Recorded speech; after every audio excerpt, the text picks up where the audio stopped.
Hi everyone, my name is Alex and this is the Stollery channel. Today's video is going to be on the topic of where Elon Musk's trains started taking people during the Great Sickness. Friends, please subscribe to my Telegram channel where we can discuss any topics without censorship. Subscribe also to YouTube channel, like and share this and other videos with your friends on social networks. It will help a lot to promote the channel. Thank you. Don't forget to check out the channel for other equally shocking videos about the Chicago World's Fair and Backfield, Australia. Links will be in the description. And so, let's get started.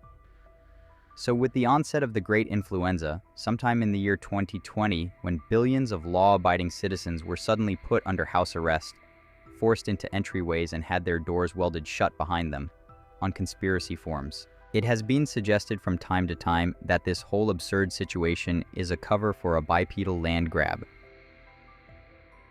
For example, when a person goes to work every day, it's quite problematic to steal them from that reality. Everyone will be surprised by a missing employee, and if there are millions of such cases, people will panic. But when people are locked out of their homes for months, no one would be surprised that after the great illness, someone decided to change jobs and didn't notify their bosses.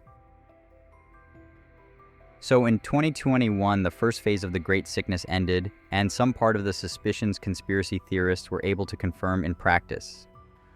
So millions of people either quit or were laid off themselves during the restrictions, and the layoffs were in prestigious positions and specialties. But the people who were digging poles for cell towers continued to work as if they were unaffected by the great disease. But store clerks, city infrastructure workers were not interrupted or laid off either, but many doctors, engineers, lawyers, skilled laborers. During the Great Sickness, suddenly had the crazy idea to drop everything and move to other neighborhoods, sending email notices to their bosses. Another observation, all sorts of public venues, outdoor gyms, beaches, music festivals. Where it was always crowded, it got empty, and the organizers went to all sorts of tricks familiar to the organizers of paid rallies. That is, they put the crowd compactly and shoot diagonally across the heads. On TV, it looks like dance floors bursting with visitors, but people who went to such parties in reality look at such footage with round eyes and say, so there was no one there. And there are lots and lots of strange things like that people have noticed. Huge amounts of housing thrown on the market, mass arrivals in other countries. Europeans write that after the abolition of the Great Disease, that is, when the entrances were opened, many of the people they know ran in search of a better life to the United States and to Canada. There's a big flow to Israel as well, but US residents say they are not noticing an influx of French, Germans, and Jews.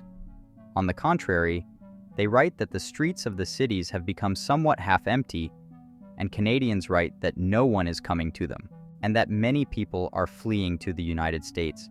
In other words, it's some kind of a strange system of communicating vessels. Everyone is leaving everywhere, but no one is coming anywhere, except for the migrants who are. It's like the government is trying to replace the missing population. And the other day, a fellow on the forum writes the following: I noticed something unusual on social media. I think the urban legend of body snatchers might be very real. It's pretty funny, and like fishing, I see something posted in one group like, hey, I just got a delivery from Walmart for Mr. Smith and I'll missing some items. Then in another group, I see someone posting, hey, I just got an order from Walmart and it looks like I got some extra Mr. Smith merchandise. Assume it's all being written by bots to create the illusion of attendance. But the thing is, I'm a patrol pilot and my job is to detect objects from the air. One thing I've noticed over the last couple of years is a huge lack of people on the streets, and it makes me wonder, is someone really removing people and replacing them with online personas? I've never believed in the body snatcher theory, but something about it all seems wrong, and my intuition tells me it has something to do with our abduction. I can see con artists just fine. I can spot a scam a mile away and in less than a second, but this is some kind of unusual scam. It's huge, and what they're pulling off is indistinguishable from the real thing. So the problem of body snatching looks very real. And you can only add to that the idea of telecommuting and distance learning, which was technically possible 20 years ago, but suddenly they've only come into fashion now. During and after the Great Sickness, and given the capabilities of computer technology, anyone can be removed from their workplace to direct typical traffic from that place, and nobody will even notice that they're not talking to an employee but to a computer system. The only unclear question is who is kidnapping the bipeds and for what purpose. Some suspect that we are being taken beyond the ice wall for hard labor in factories, that is, exchanged like in the old days.